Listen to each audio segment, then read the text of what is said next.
Assalamualaikum warahmatullahi wabarakatuh.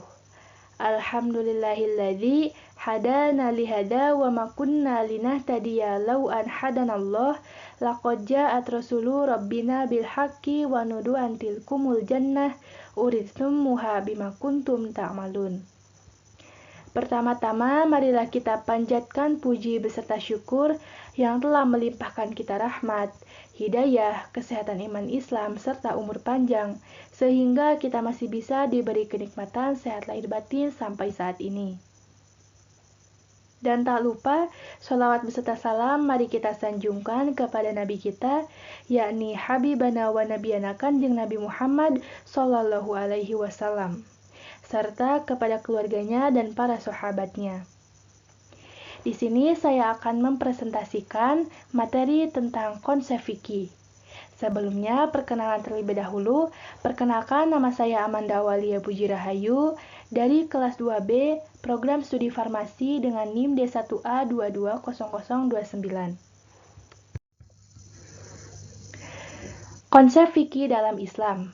Kata fikih adalah bentukan dari kata fikun yang berarti menghendaki. Ilmu fikih merupakan salah satu bidang keilmuan yang membahas persoalan hukum atau aturan yang terkait dengan berbagai aspek kehidupan manusia, baik menyangkut individu, masyarakat, maupun hubungan manusia dengan penciptanya. Fikih adalah pengetahuan manusia tentang hak dan kewajibannya. Fikih meliputi seluruh aspek kehidupan manusia dalam berislam yang pada wilayah akidah, syariah, ibadah, dan akhlak. Konsep fikih terbagi menjadi beberapa poin. Poin yang pertama yaitu pengertian fikih, syariah, dan hukum Islam. Poin yang kedua, pembagian fikih. Poin yang ketiga, tujuan, fungsi, dan peran hukum fikih.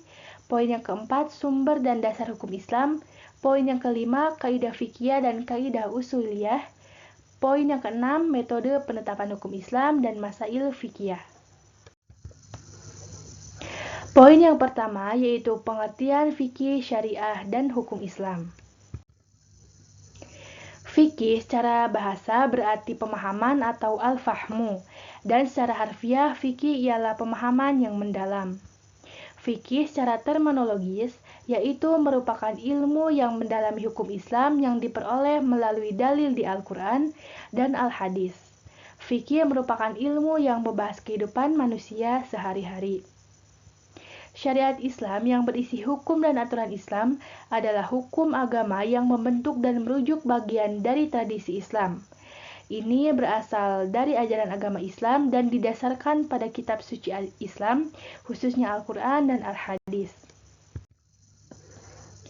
Hukum Islam adalah sistem kaidah-kaidah yang didasarkan pada wahyu Allah Subhanahu wa Ta'ala dan sunnah Rasul. Hukum Islam mengatur tingkah laku yang mengikat bagi semua pemeluknya. Dalam penerapannya, hukum Islam merupakan sistem yang menjadi kewajiban semua muslim.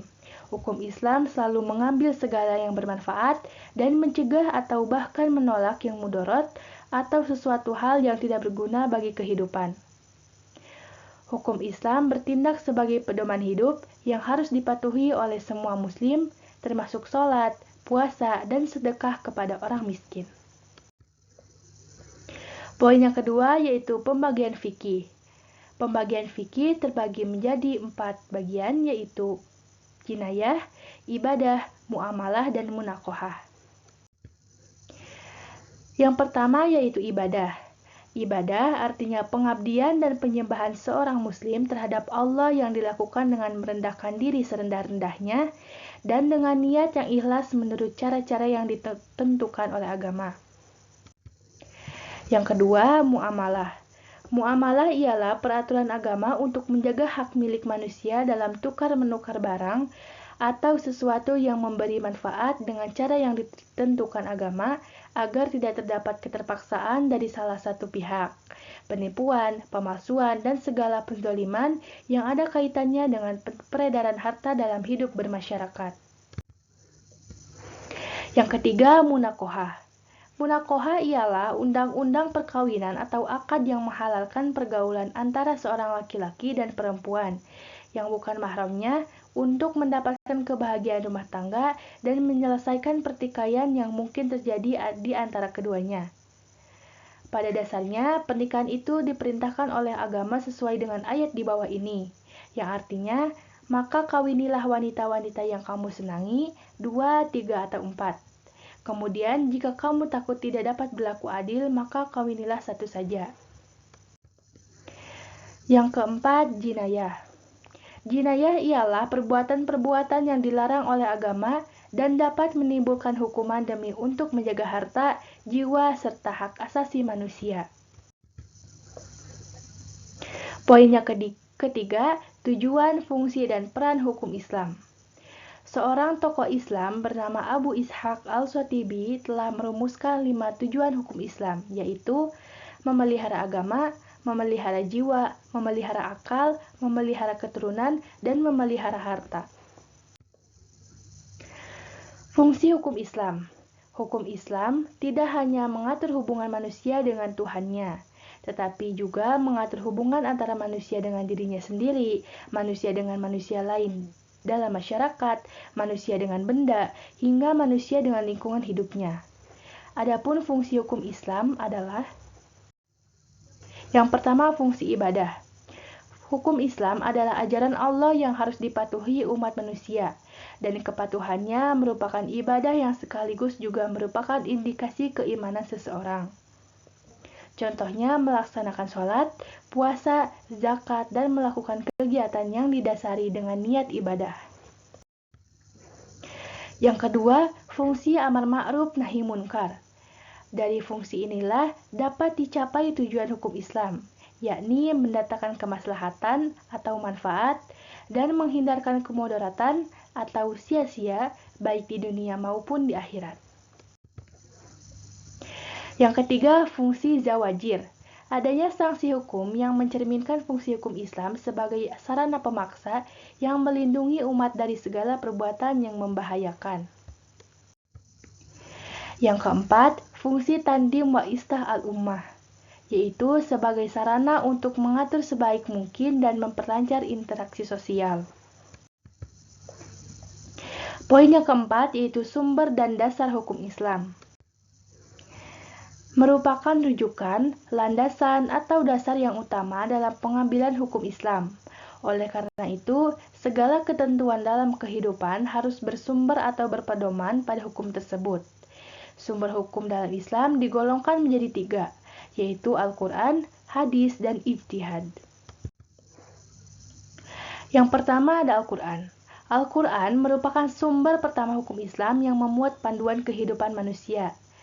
Yang kedua, hadis. Hadis merupakan sumber hukum Islam setelah Al-Quran yang berisi perkataan, perbuatan, dan ketetapan Nabi Muhammad SAW.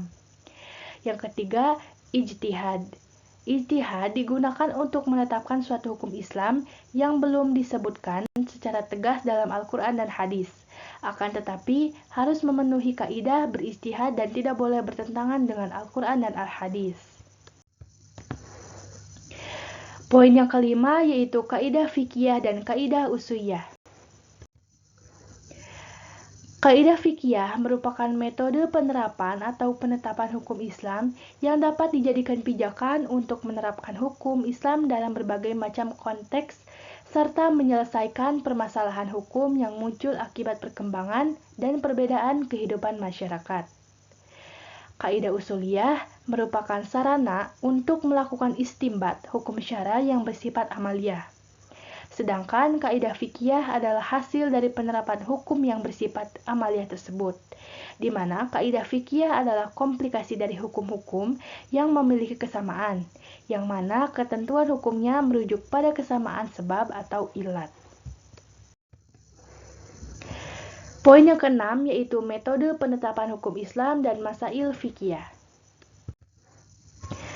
Metode penetapan hukum Islam yang berkembang pesat adalah istimbat dalam bentuk qiyas, istihsan, maslahah mursalah, dan lainnya yang dikenal dalam literatur ilmu usul fikih.